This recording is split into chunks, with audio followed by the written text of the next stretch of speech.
And we are live. Happy Friday, everybody. Got one of my good buddies and my favorite guests to have on the show in the house. David Serpa's here. What's up, brother? I'm very good. Good to see you. I'm happy to be on the show once again, my brother. Yes. It's great to have you here. Of course, right when we had the first set of lockdowns and sort of when the cat was out of the bag with coronavirus back in March, you and I got on here and we said, hey, what's going to happen in real estate, right? And I was a Yep. little more optimistic. You were a little more pessimistic. And I think we both agreed that I was right back then. Can we agree on that? I would definitely agree. I was a little bit more like, hey, listen, hold. But definitely in the short term, you were right. Okay. But definitely no one can underestimate the power of big government, right? Yes. So I just wanted to establish that real quick, get that out of the way, peel the Band-Aid off for you.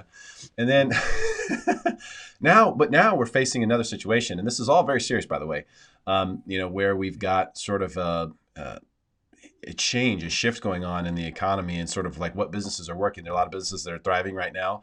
There's some that have been told that they have to shut down. And then Hmm. some of those have been told recently, a judge ruled this week that you can actually open back up. So there's kind of a lot going on. So now the question is, what we want to really debate here is second round of lockdowns, cases are spiking, vaccines coming in.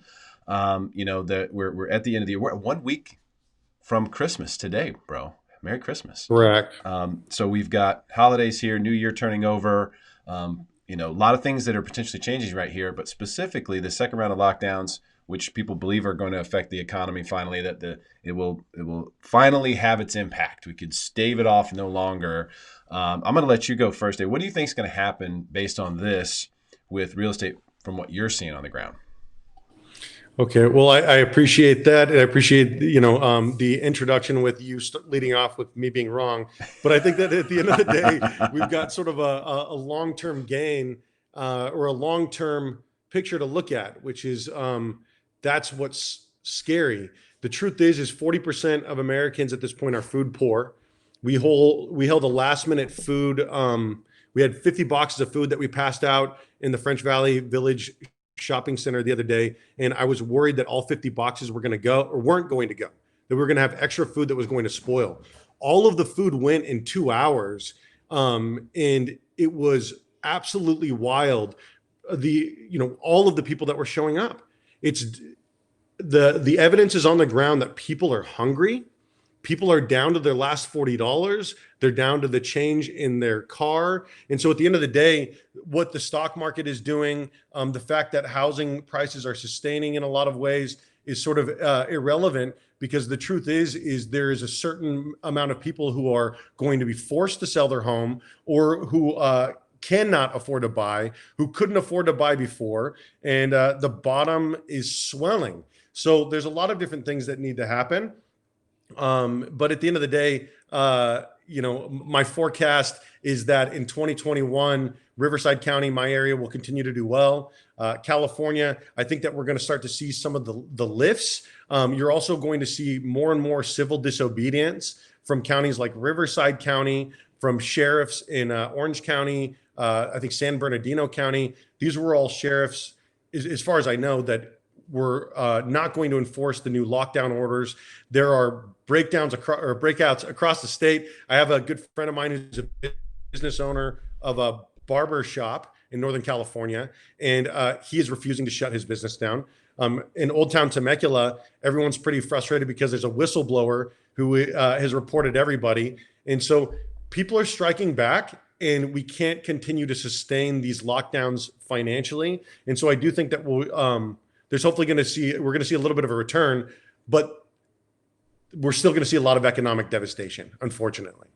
I think you and I have talked about this quite a bit in the past, but one of the things that may skew what you're thinking is that you believe that everyone should be able to own a home, right? Like, or that Yes. everyone should have, every single person should be able to purchase a home, which is always going to be a pretty tough goal. Now it shouldn't be. The scary thing would be the opposite of that, where only rich people can own land. This is the way it used to be, and that's a problem. We know that's a problem.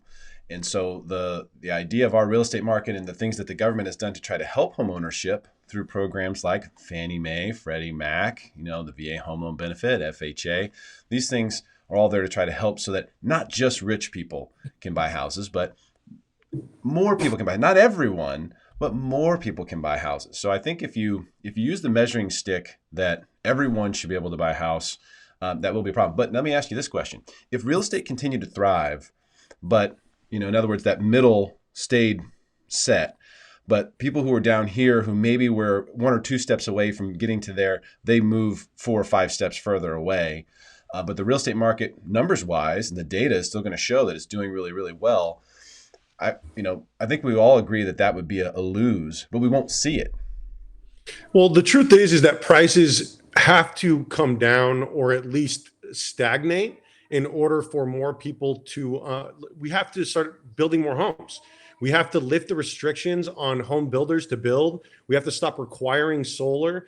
We also have to stop doing the same thing to the housing industry, which we've done to the car industry, which is make it so that, in the housing industry, we see these big, huge, massive homes that are being built, 3,000 square foot homes equipped with solar and all these different things. And so the average person is being priced out of the market. It's the same thing that happened with the car industry. More and more people are seeing luxury cars being built. There aren't even cars being built that are less than $20,000. And so what happens is you see more and more people having in the resale market. And of course, I'm at home right now. You see more and more people in the resale market. You see that necessarily new home prices have to come down in order to compete. But what really needs to happen is we have to build. And at the end of the day, whether that is public housing that is being built, I do believe that people should have a right to have a house over their or a roof over their head. I don't believe that there's any reason why we cannot afford this as a community, as a country, one of the richest countries in the world. There's no reason why people should be sleeping in the streets. And there's no reason why people should be dying as tenants. And that is more the rule than it is, that's more the baseline than it is the outlier. And so you're absolutely right that government got involved and sort of muddied the waters. We inflated the prices. We continue to do so. But, the answer, as far as I'm concerned, is making homeownership more accessible and not less accessible. And the way that you do that is by building more homes and making it so that people can sustain their own home and their own land the way that they see fit. And I think that we need to look into affordable housing, like tiny houses, Conex box homes, 3D printing of homes, and we need to stop thinking that a market in the housing it makes it good because people are spending more money and housing prices are going up. At some point or another, that is not going to be sustainable. Well, the trouble though with the idea that we need to build more houses to make them more affordable is that that's a disincentivation for, if that's a word, for the builders, right? Because the builder wants to build a house when they think that the value is stable or going to go higher. If a builder begins to build a home in a market where that's declining, they will get their booties handed to them, as you know. So we'll never be able to say, hey, go build 4,000 more homes than we really need so that prices can go down. That's just never going to happen. Dear Derrick Evans, my beautiful friend, when you look into the history of housing and the way that these loans are distributed out, it's distributed out to these major developers. They can't afford to develop 50 homes, 100 homes, 200 homes. If you look into the history of towns like Levittown, okay, the government is deciding who gets the money, who gets the building grants, and all of these different things. And really, the government has to get more involved in just directly building housing. Period. And the truth is people say, oh, well, the wealth in my house will come down and I own 17 homes. Well, oh my God, get a job. You know what I mean? Join the rest of us. The landlords in the real estate industry have become like the serfs. They become the landlords that they were back when the French had their own revolution. And so when you get to a point to where you have an owning class, and then you have a group of people living in a serving class, working their entire lives, paying off someone's home that they do not own, and then dying as a tenant, and the barrier of entry for them was a down payment. That's a huge problem. And so I think that there's massive things that need to be revisited. And of course, the first thing is that more homes just need to be built. And if developers will build them if the government gives them money to build them.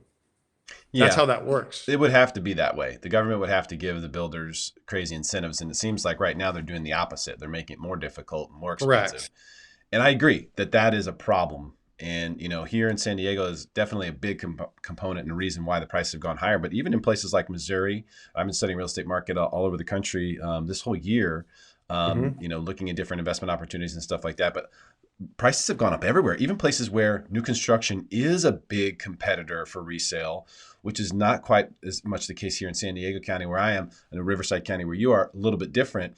Have you seen now? So when we talked back in March, one of the things that I was sort of predicting or guessing what happened was that we would see a huge surge in your area of people coming from like San Diego or maybe even LA or other areas that were a lot more expensive, but now having the ability to telecommute. So, like in your personal practice, I know we both mostly work with veterans who may not fit this bill, but in your experience, have you seen that actually play out where people are coming from these places because they have remote jobs? Oh yeah, that was definitely something that we agreed was we were going to see. We saw mass exodus from big cities like San Francisco and Los Angeles and New York, and you saw people flooding inland areas. Like my area, like Riverside County, the Inland Empire, and so housing prices have gone up.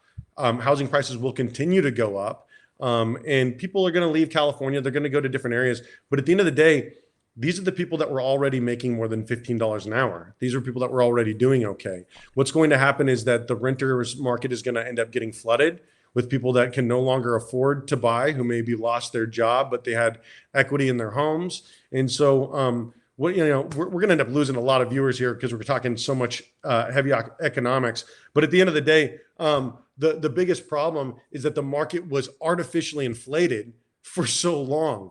We decided that it was a sign of a healthy market as long as prices continue to go up. If you could price your house for $10,000 more than your neighbor, then that was supposed to be a good thing. Well, that's not a good thing. That's not sustainable. What's a sign of a healthy market is when people are paying off their homes, when younger people are buying homes, when people who historically have not been buying homes start buying homes. But what's instead has started to happen is this concentration of wealth where you have people buying multiple homes. And you have people buying homes in an inflated market that can't continue to inflate, or more and more people are going to be homeless. Well, it might be just one of the things that we see that happens with these areas that we're talking about, San Diego County, Riverside County, here in Southern California, because of just the desirability. Like for example, first-time home buyer, someone right out of college could go and buy a house in Indianapolis, for Mm-hmm. $100,000, 3 bed, two Sure. bath, nice done up house, and live a good life there. Mm-hmm. But the Cali lifestyle, the SoCal lifestyle, might be a little bit more expensive. So, would you think that a potential solution would be for people who need to be in more affordable areas to go to more affordable areas, or like how does that all equate in? Because as you mentioned, these people who are coming from New York and San Francisco and the Bay Area, or sorry, from Silicon Valley, San Jose area, the people who are coming from there in LA. They already they have great salaries. They might be making six-figure salaries. So coming here is like everything's on sale. They can't believe it. They're like, what? It's only 1.1 million for that house. So like perspective definitely matters, I think, when you look at real estate. But I don't see what is going to slow this down at this point. So I'm just going to go ahead and get my opinion out there. I don't know how long we've been going for 13 minutes. Yeah. I'm going to throw my Well, opinion out on, is the second wave of lockdowns, is what's happening with coronavirus, is all this stuff going to impact real estate and cause a problem? I personally don't believe so. I don't see anything that can stop this right now unless there is some sort of macro global issue, a world war or something. Unless there's something huge that goes on, I don't see the impetus. I just don't see it. yeah. So, well, I wanted to speak to what you said first, and then I kind of brain dumped that second sentence there. But you were talking about all of the prices, and people buying homes and whatnot. In these big cities, in these tech valleys. I have friends that work for tech companies, and they can't buy a home. They live in like practically a closet. And a lot of times they rent, they accumulate enough wealth so that they can then, have their skill, go back to wherever it is that they are from originally, or move to a new state where they're in demand, or work from home, and then they buy there. And so I do think that people leaving these cities are going to make the prices go down, which is going to be good for the average consumer. If they were able to, keep their job, but we're living in a state where 60% of the small businesses have officially declared that they're not going to be reopening after COVID-19. And so even if we sprint back to work, that's going to be a real problem. And so one of the things that I think that we need to explore as a very valuable option is, Andrew Yang proposed this, universal basic income. And originally I thought of universal basic income and I thought, well, this is garbage. And I read the book, thought that I would rip it apart. But what I thought was a garbage idea was actually a really great idea that is not being properly implemented. I think that what you need to do in a state like California that has the 5th largest GDP of any country in the world is give people ownership of the state that they live in. Give them ownership of that economy. And then you base that dividend, instead of it being based on an artificial number, $1,500, $2,000, $1,000 a month, you have it based on the GDP of the previous quarter. And then what happens is you have a more enlightened populace, a more invested voting group that wants to see their Golden State dividend increase. And I think that that's something that you could do in California that would make it so that a floor is reinforced for everyone, so that people can afford to start buying homes, starting businesses, et cetera, and so forth. And you could afford to do that immediately by doing 2 things. One of those things is auditing the state of California, finding out where the money's going. And then the second thing is by stopping these wars and then spending our money here.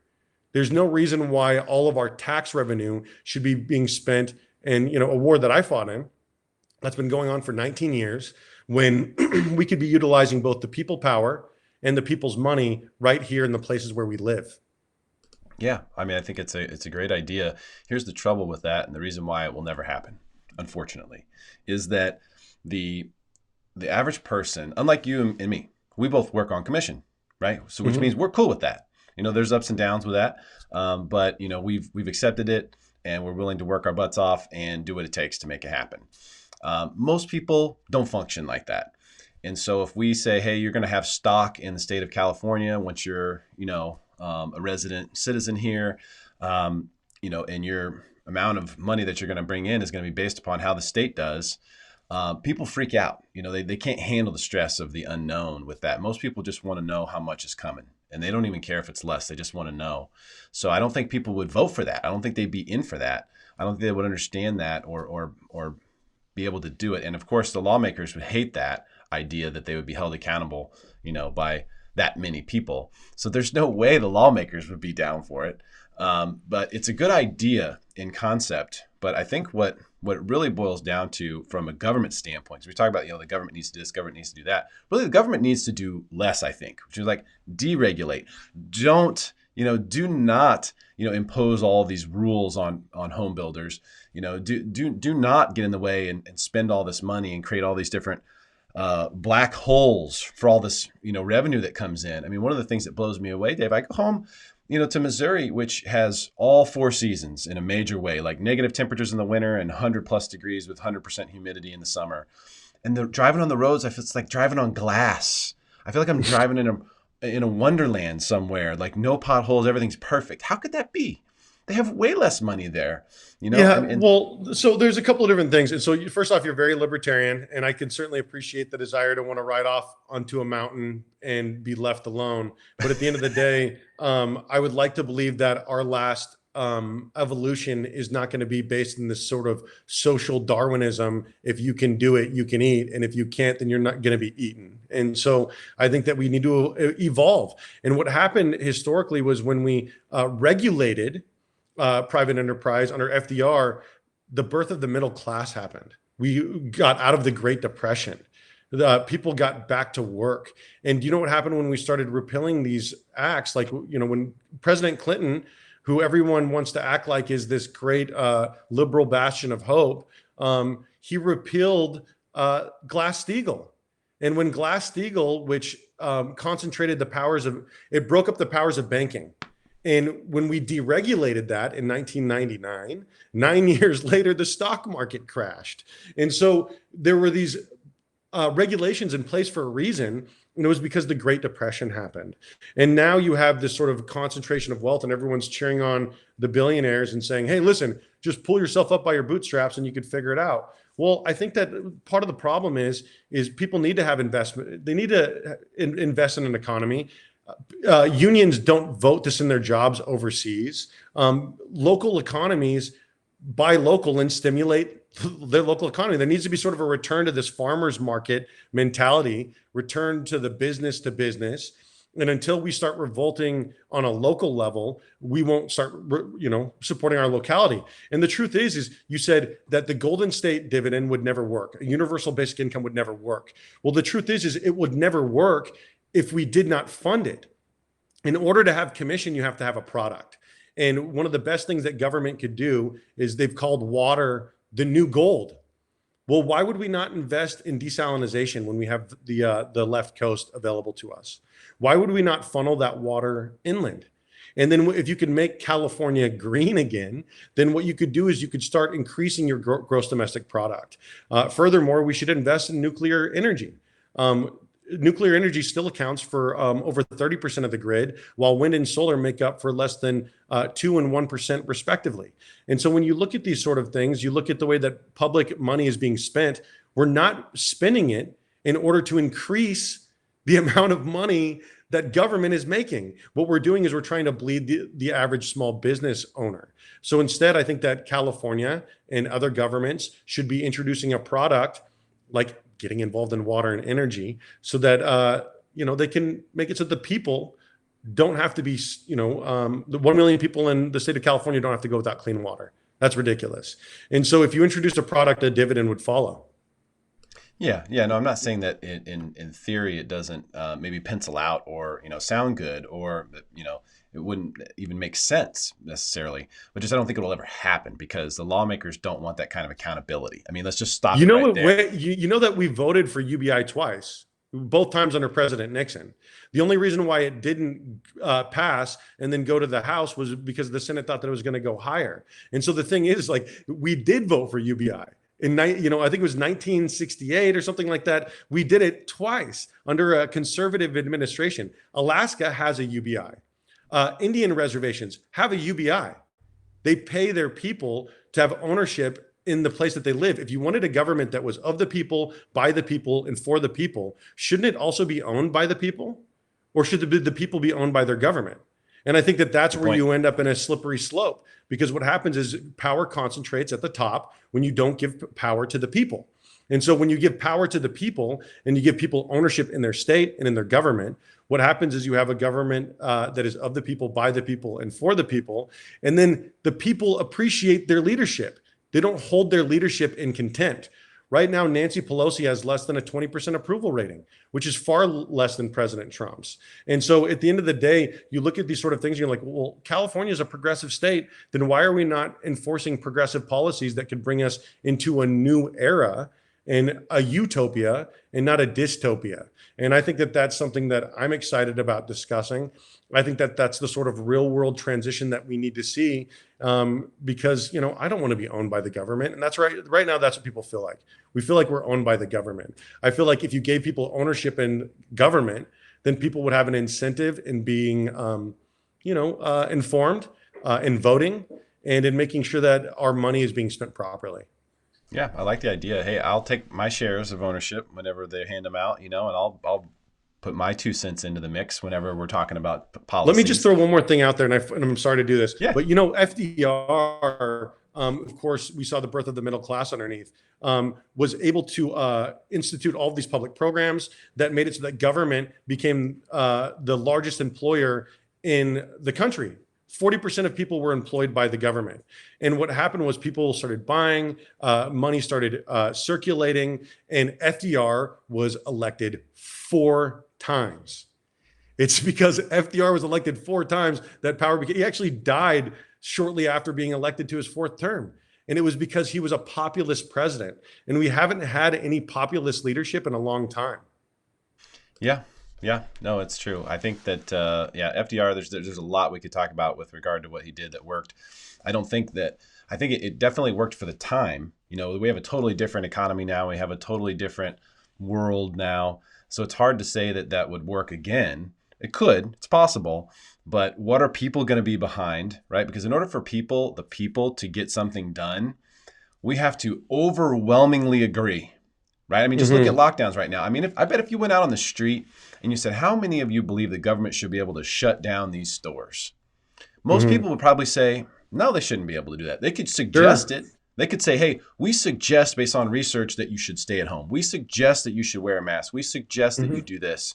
But to say Absolutely. you cannot, that is very tyrannical. And I think most people do not like Correct. that and do not agree with Correct. that. So, but in order for us to get our way as the people, we have to rise up and make a huge stink of it. So the balance of power there has been lost. So I think what you're talking about would be if we were in a more level state where we had cooperation from government, where we had government actually listening to the people instead of trying to impose their own things on the people. I mean, we've got a long ways to go between here and there. Is Yeah, kind of but what I'm you look saying. at it and I'm hopeful, right? So like, why would I not be hopeful? Like California is a great place to live. I know that it's full of a bunch of people who are extraordinarily frustrated. It is a state where we are more likely to take to the streets than probably just about any other state in the country. And I think that it's a state where people moved west believing in something better. Nobody moved west because out of any sort of, like, they moved west because they were fleeing tyranny. And then to introduce tyranny through government, of course we're going to have a knee-jerk reaction to it, and as we should. And so the thing is you see people getting frustrated with their government, and you see people getting emotional and be like, oh well, gee, that person's awfully frustrated. It's like, no, they should be frustrated. They should be frustrated. If you're not frustrated, you're not paying attention. So then what do we do? And the truth is we have to start talking about ideas. Right now, we're not talking about ideas because you have that right wing and left wing, which are the same wing of that same dirty bird. And so no one is talking about ideas anymore. And so you talk about how the economy was very different now than what it was then. And I would argue otherwise. I would say if you looked at the uprisings in 1919, which erupted across this country, if you looked at the uprisings in 1968, and then if you looked at the uprisings again, which are happening now, you would see a direct correlation between the three. And it is when people are getting frustrated with an established oligarchy, which is ruling over the people. And so a lot of people say, oh, well, the right thing is to make government small and to get government out of our way. Well, then we're going to have all of our children being educated by Amazon. Like Jeff Bezos is already looking into starting private kindergartens. And so we don't need to give up on public education. We need to fix public education. We don't need to give up on government. We need to fix government. There's already so much money going in. We need to make sure that it's being circulated properly.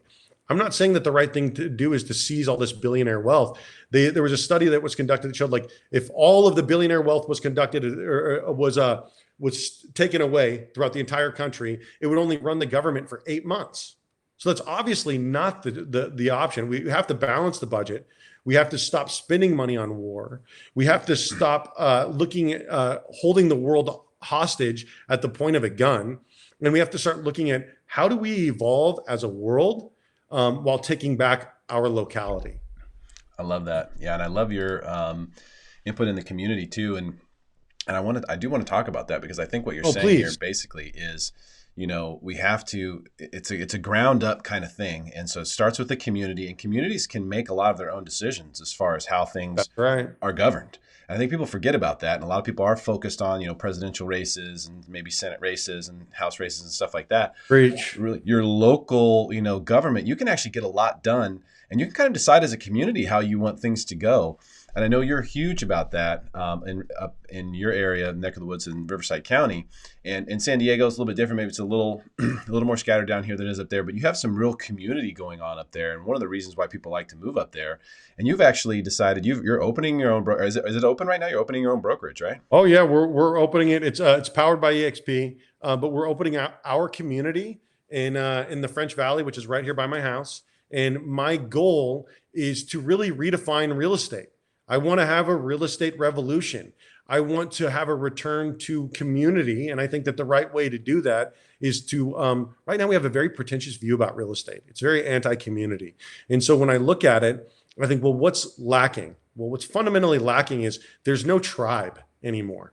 There's no community. And so if you give people community, then one will grow, right? And so the biggest problem with real estate agents is we surround ourselves with other real estate agents. And so if you want to build community, how would you do that? By just surrounding yourself with a bunch of realtors. And so I want to bring real estate out of the wineries, off of the golf courses, and onto Main Street and into the high schools.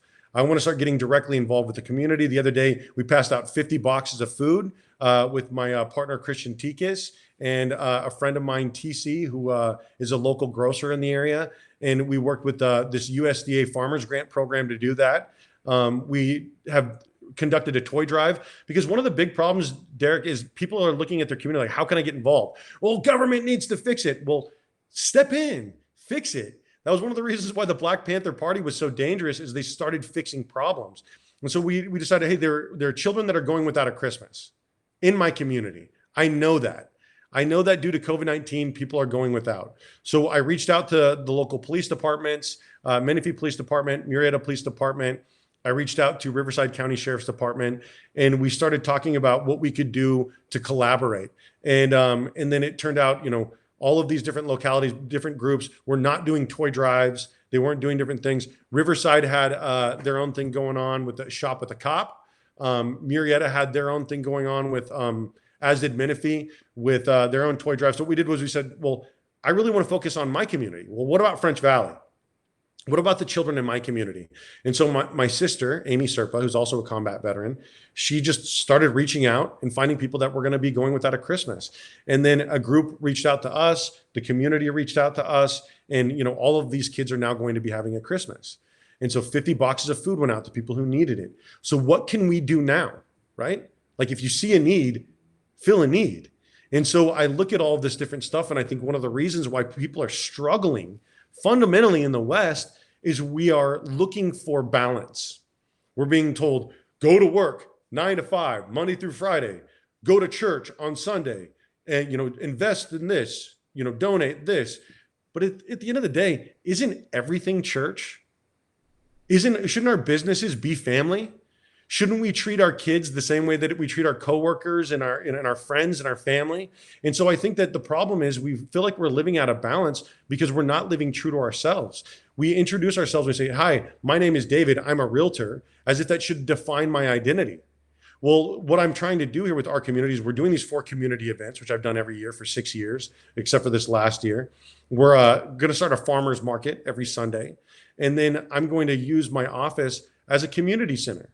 We're going to offer, local artists are going to hang their paint on the wall. We're going to have local candles, local furniture that's going to be refurbished. And I'm going to have local contractors that I'm actually meeting with after I talk with you nonstop until 6 o'clock. And so we're returning to community, because at the end of the day, people can't shop local if they don't know where they can shop. And so people are starving right now not because they don't have a craft, not because they're not an artisan, not because they don't have something to sell, but because people don't know how to access them.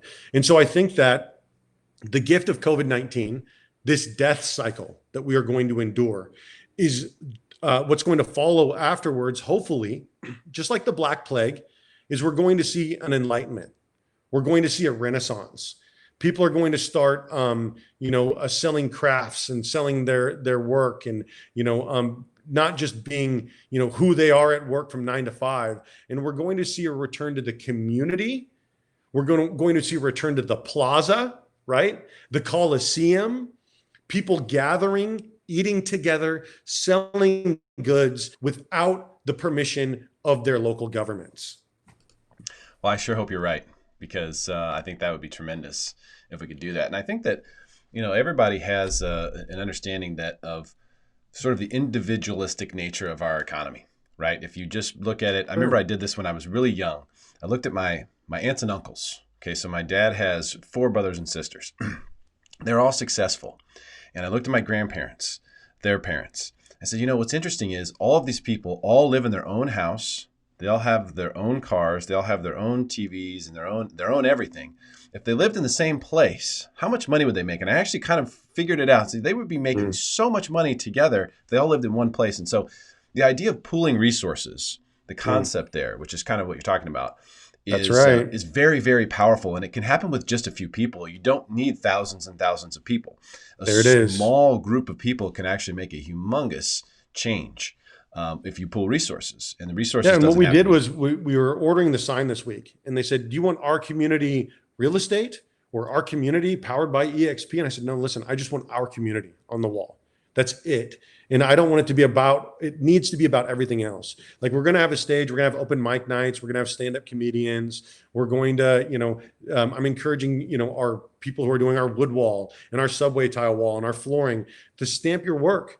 Let people know where to find you. Treat this office as your own office. And because I want to get back to community, I think that people are not wired for this way of like not pulling resources.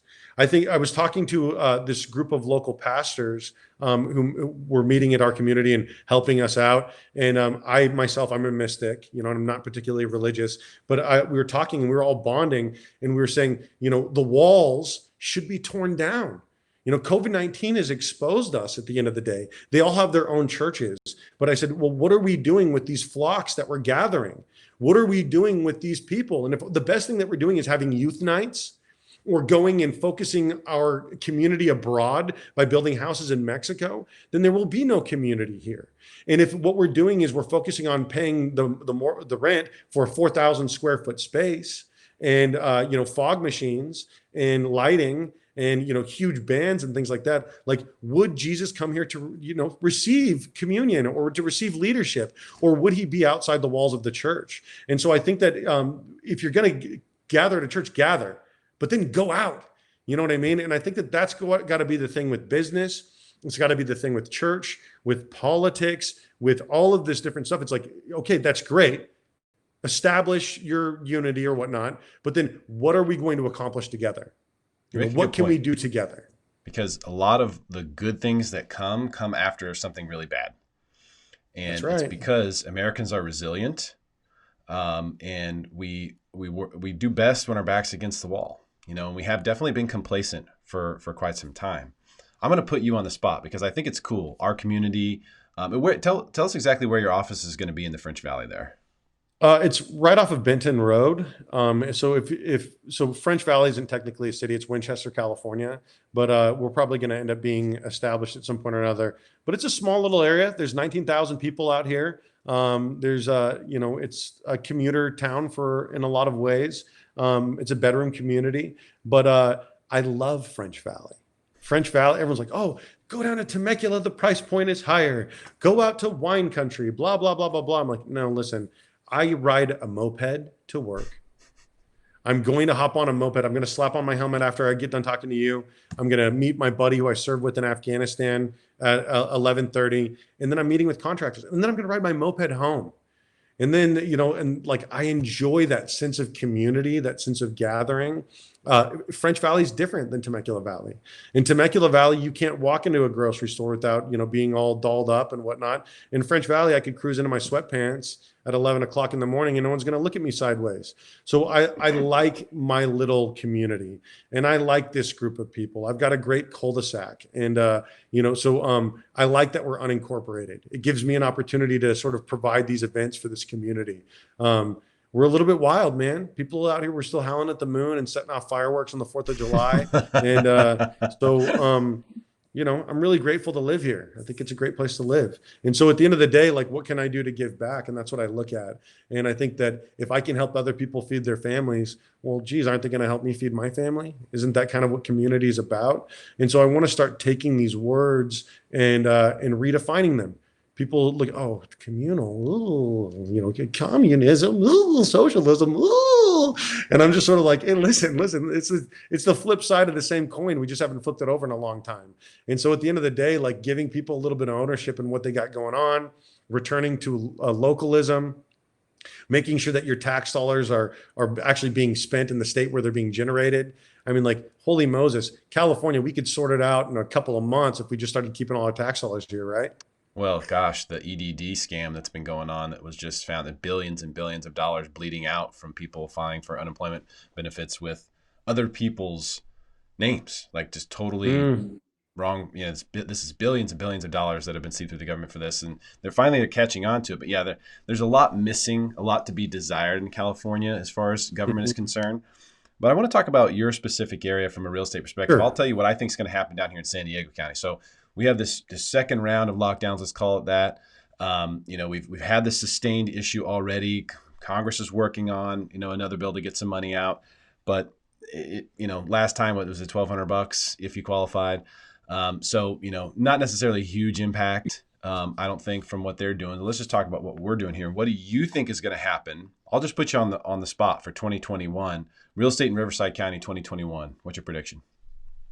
Well, I think we're going to do just fine. I think that the prices might even go up a little bit as we start to see people return to work. I think that what we're going to see though is like I'm organizing in a peace rally in Sacramento. I've already had the permit approved. It's going to be on the West Steps there in Sacramento, and it's sort of all connected. And so Riverside County, we're going to do just fine. But at the end of the day, I want to see the money spent here. You know what I mean? And if we started making it so that our people were invested in our people, then I think that it would be really great for my locality specifically. Like I look at French Valley and I'm like, well, what do my people need here? And so Riverside County, I think we'll do just fine. I think we're going to continue to do fine. I think that what's going to happen is you're going to see prices go down in some of these major cities, right? But at the end of the day, we have to return to work because the people are not going to put up with not returning to work. That is definitely a fact. There's only so long that's going to be peaceful. You can't mandate that people can't feed their families, my brother, and then not give them money to do it, right? No. So what happened was we had $7 trillion, the largest transfer of wealth in American history, go directly from the people to the top. A lot of these people don't even pay taxes here. Some of them hold their corporations off of the U.S. Virgin Islands and in tax shelters. And so what's happening is you're going to see a lot of people exposed in 2021, just like you saw in 2021. A lot of this stuff like the EDD scam is going to come to light. I hope so. And I really hope that what's going to happen is you're going to see a new emerging party. I'm hoping it's the People's Party, but I think that there's going to be a lot of different, I think libertarians are going to do very well down in San Diego. And I think we need to contest every seat in California. Yeah. I think that elections and politicians are going to be looked at a lot more closely moving forward because people now realize how powerful they are. We didn't think that they could do this. We were unaware that they could say, you have to shut down. You can stay open. You shut down. You stay open. We didn't know that was possible. Did you know? I didn't know that could ever happen. I'll tell you what, it was a slippery slope. So like you had Mayor Garcetti in LA telling people if they don't shut down their business, that they're going to shut off the lights and the water to their business. You have telling people snitches don't get stitches, they get rewards. And then you had Riverside County introduced an app called Rivco Mobile for people to report their neighbors. And what happened was people overwhelmingly reported their neighbors. People overwhelmingly snitched out their neighbors in LA. And so what happened is, in LA, you had, of course, Garcetti's, was exposed. But then on a state level, you had California Governor Gavin Newsom mandating, I think it was over 80 wineries close over the state of California across the state, but Plumpjack did not have to close.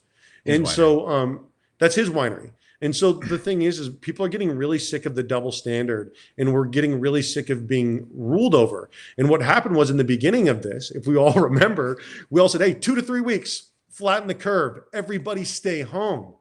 And I'll tell you what we did. People stayed home. We shut our businesses down. We did not go out. But then what happened was they continued to mandate that we keep our businesses closed. And that was back in March. And now here it is December, and they've legislated poverty. And so we have to absolutely hold these people accountable. Yeah.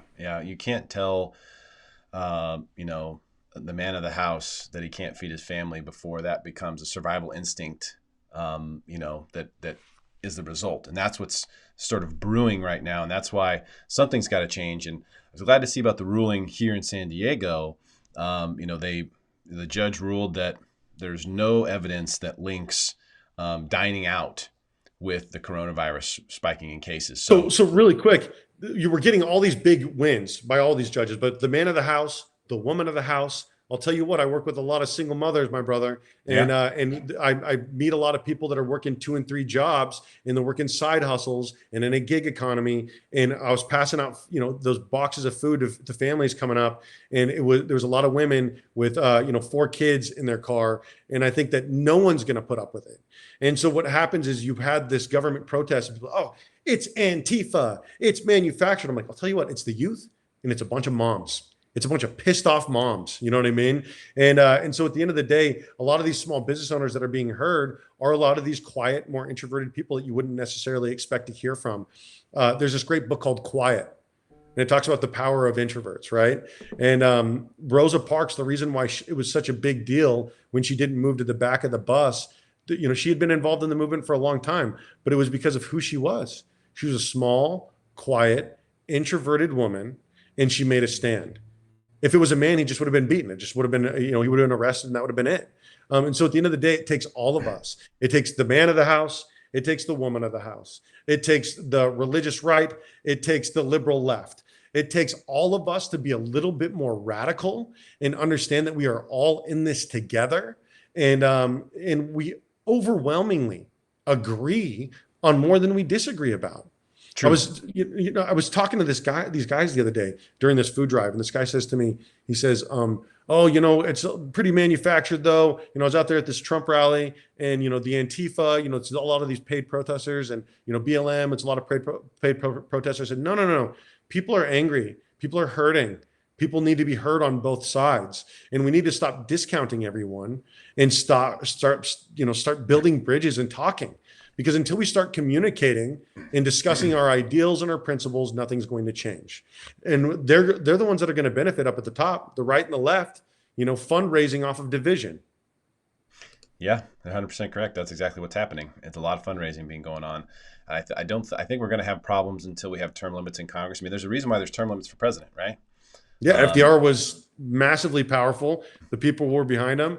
But then you're absolutely right. Senate and Congress, they didn't do it for themselves. They didn't do it for themselves. But that's what really needs to happen, I think, if you're going to get people to come in and actually serve the country. Good news. Here's the good news. And I think we can take this from this conversation. From a real estate perspective, real estate should do well. Now, if you're owning real estate, if you're buying real estate, listen, rates could go down. They could go up. It's hard to say, but rates are really, really low. When it comes to the impact that you have and the policies that you believe in, you can have an impact on that. Like everyone right now who is concerned about global warming, everyone who is, concerned about the environment, make sure you're taking all the steps that you can take personally first. Don't just sit back and wait for the government to do it. It's one thing. And I understand that, and I love you for that. But things like global warming, war is the biggest causer of global warming. The fact we're dropping bombs on all of these tiny little islands all over the freaking, Pacific Island, like we bomb the crap out of these tiny islands, and we act like it doesn't have effect on global emissions. Like the top 1%, are actually traveling all over the place in their private, their private planes and their yachts and all this different stuff. And like me closing my refrigerator door while I'm cooking isn't going to freaking set it off. You know what I mean? But at the end of the day, I agree. What can we do to help out on a local level? But at the end of the day, we absolutely need to hold our government responsible for the things that they're doing. And we need to stop policing the world, and we need to start policing our politicians, and we need to start serving. Because at the end of the day, you could do a lot by being aggressive and by being terrible and legislating, but what are we doing to serve? And I think at the end of the day, our elected officials didn't they didn't go to Washington to serve. They went to Washington to be served. And that's why we see a lot of these career politicians that have been there for 30 years, 20 years. They're not interested in going home. They're getting paid. They're getting fat. Yeah, 40, 50 years, by the way. Insane. A lot of people don't realize this, but insider trading is actually legal for members of Congress. It's legal. They can legally buy and sell stocks with insider information that they have about investigations that are going on or companies that might be going public or whatever information that they have. They can legally make money that way.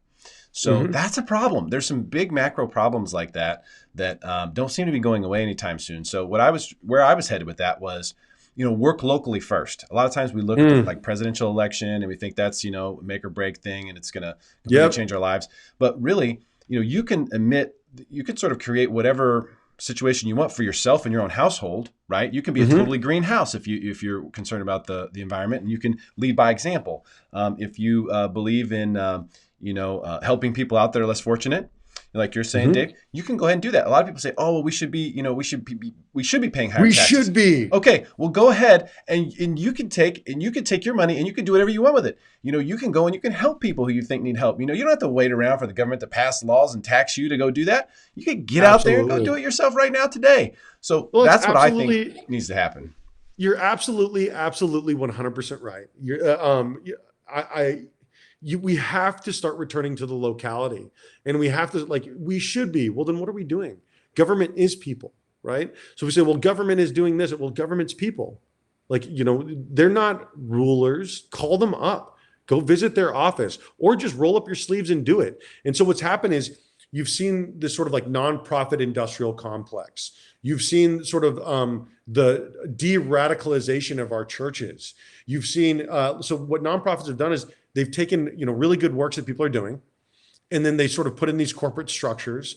And then what happens is all of the big nonprofits that are making a lot of money are the ones handling things that government should be handling, things like healthcare and like, it's just, and so there's no responsibility that falls on the government. And then, if you speak out at the church and you say anything truly radical, they'll remove your status. They'll revoke it. And so, government is sort of holding everyone hostage at the point of a gun. And I think at the end of the day, we can't be afraid of it anymore. We have to decide that we're not going to ask for government's permission to make sure that people get fed. We're not going to ask for government's permission to make sure that people go housed. We're not going to ask for government's permission to make sure that children aren't being sold as sex slaves. Like, there are things that we have to do. And if we have to get radical to get there, then, damn it, let's get radical. You know what I mean? Like, we're not a country that doesn't love radicals. We're not a country that, is a lukewarm country. We're a country that really, we love people that really get intense about this kind of stuff because it's in our blood. Like, that's how we were founded. We were founded on, violence and people being willing to do things by any means necessary. Martin Luther King and the peaceful protest, he ultimately ended up losing his life, but he stood for something.